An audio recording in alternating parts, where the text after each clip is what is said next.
Good morning student. मैं doctor Anupama उज्ज्वल, GLC Sirohi. आज हम LLB second year subject international law topic blockage start करेंगे। नाकाबंदी।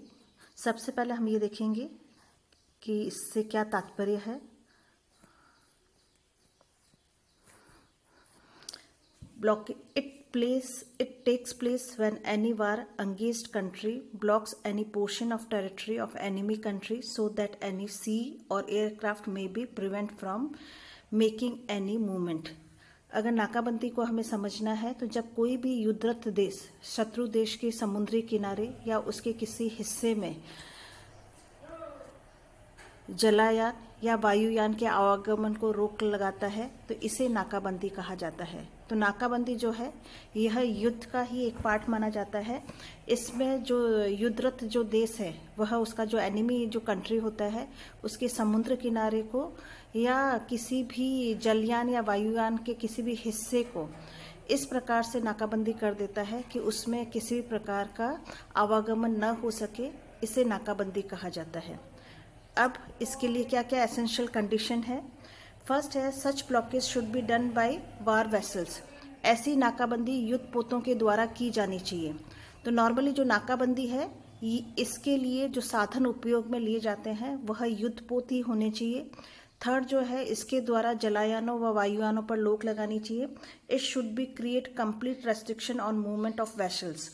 तो इसके द्वारा जो जलयान है या वायुयान है इन पर पूर्ण रूप से रोक लगानी चाहिए, उसमें किसी भी प्रकार का आवागमन की अनुमति नहीं दी जानी चाहिए।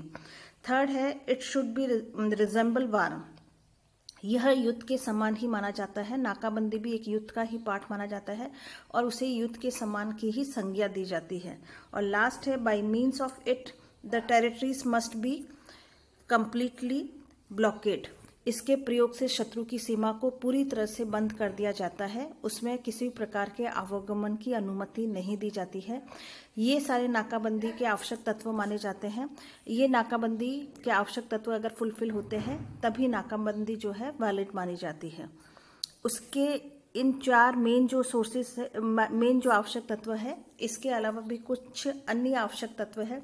उसमें सबसे पहला है प्रभावशीलता, इफेक्टिवनेस। जो नाकाबंदी है ये प्रभावशील होनी चाहिए। फिर है निरंतरता, कि जिस दिन से नाकाबंदी की गई है और जिस दिन उसे समाप्त किया जाता है उसका पालन निरंतर होना चाहिए। उस दौरान किसी भी वायुयान को या किसी भी जलयान को आवागमन पर रोक होनी चाहिए। उचित प्रस्थापना, उसका प्रॉपर एस्टेब्लिशमेंट होना चाहिए। निष्पक्षता, इम्पार्शल होना चाहिए। इम्पार्शल का तात्पर्य यह है कि किसी के साथ किसी भी प्रकार का भेदभाव नहीं किया जाना चाहिए। सभी देशों के जो वायुयान है या जो जलयान है उनको शत्रु देश में एंट्री करने या वहां से जाने से पाबंदी लगाई जानी चाहिए। फिर है उसकी घोषणा और विज्ञप्ति होनी चाहिए। जब भी नाकाबंदी की घोषणा युद्धरत राज्य के द्वारा की जाती है तो उसकी डिक्लेरेशन होना चाहिए कि नाकाबंदी कौन से दिन से प्रारंभ होगी और उसकी सीमाएं या उसका जो भौगोलिक स्ट्रक्चर है, नाकाबंदी कौन कौन से एरिया में किए जाएगी। फिर है तटस्थ बंदरगाहों को छूट दी जाती है। ऐसे देश जो युद्धरत देश और शत्रु देश के बीच में जब युद्ध हो रहा है उसके पास के जो बंदरगाह है जो ऐसे देशों के हैं जिनका इस युद्धरत में किसी भी प्रकार का पार्टिसिपेशन नहीं है या इस वार में किसी भी प्रकार का पार्टिसिपेंट नहीं है, वो बिल्कुल न्यूट्रल है, तो उन्हें समुद्र तट पर स्थित बंदरगाहों को छूट मिलनी चाहिए। और नाकाबंदी का भौगोलिक क्षेत्र, जो नाकाबंदी की गई है वो कौन कौन से एरिया में की गई है उसके भौगोलिक क्षेत्र का डिफाइन किया जाना जरूरी है। उसका बताना जरूरी है कि कौन से एरिया को युद्धरत देश के द्वारा नाकाबंदी की गई है। फिर है नाकाबंदी की समाप्ति। नाकाबंदी कब समाप्त हो जाती है? जब युद्ध का अंत हो जाने पर जो युद्धरत देश और शत्रु देश है उनके बीच में जब युद्ध की अंत की घोषणा कर दी जाती है या युद्ध की समाप्ति की घोषणा कर दी जाती है तो स्वतः ही नाकाबंदी जो है खत्म मानी जाती है या वो समाप्त हो जाती है। If the war comes to end. फिर है दूसरा, if the country enforcing blockage withdraws it. नाकाबंदी करने वाले देश ने स्वयं समाप्त कर दिया है। तो जब युद्धरत जो देश है उसने शत्रु देश की जो नाकाबंदी की है, अगर वह स्वयं ही उसको समाप्त करने की घोषणा करता है तो नाकाबंदी स्वतः ही समाप्त हो जाती है। थर्ड है, if there is continuous violation of blockage and it ceases to be effective, यदि नाकाबंदी का लगातार उल्लंघन होता है और वह प्रभावशाली नहीं रहती है तो समझा जाता है कि नाकाबंदी का अंत हो जाता है।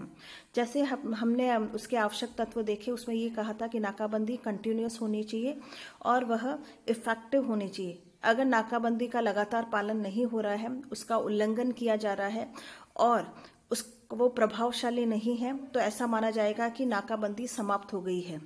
फिर नेक्स्ट है आपका, नाकाबंदी का अंत तब भी होता है जब संबंधित देश उस बंदरगाह को जीत लेता है जिसकी नाकाबंदी की गई है। It is also deemed to have been ended when the country enforcing it consequence the state whose war its are being blockage.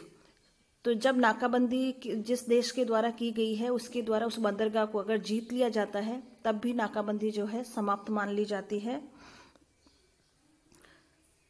फिर है, नाकाबंदी को तब भी अंत हो जाता है जब संबंधित देश बंदरगाह को जीत लेता है और उसकी नाकाबंदी अंत हो जाती है। तो when the blockage ending state defeat in war, जब नाकाबंदी करने वाला जहाज पराजित हो जाता है तब भी नाकाबंदी समाप्त हो जाती है। तो जब it is also deemed to have been ended when the country enforcing it consequence the state whose courts are being blockage, अगर नाकाबंदी तब भी अंत हो जाती है जब संबंधित देश उस बंदरगाह को जीत लेता है जिसकी नाकाबंदी की गई है। तो अगर नाकाबंदी जिसकी की गई है, जब नाकाबंदी करने वाला जहाज जो है वह पराजित हो जाता है तो नाकाबंदी स्वतः ही समाप्त हो जाती है। और लास्ट है, when the fleet of ship enforcing blockage moves away from area to be blockage, नाकाबंदी करने वाला जहाज का बेड़ा यदि समुद्र तट से हट जाता है तब भी ऐसा समझा जाता है कि नाकाबंदी समाप्त हो गई है। तो जब जिस समुद्री बेड़े के द्वारा नाकाबंदी की गई है अगर वही अपना स्थान छोड़ देता है या नाकाबंदी करने वाला जहाज जो है समुद्र तट से हट जाता है तब भी यह माना जाता है कि नाकाबंदी जो है समाप्त हो गई है। इसी के साथ ये टॉपिक आपका कंप्लीट होता है। इस पे कई बार शॉर्ट क्वेश्चंस भी आते हैं और बिग क्वेश्चंस भी आते हैं। इसके आगे जो नेक्स्ट हम टॉपिक देखेंगे वो हम देखेंगे कि तटस्थता या न्यूट्रलिटी क्या होती है।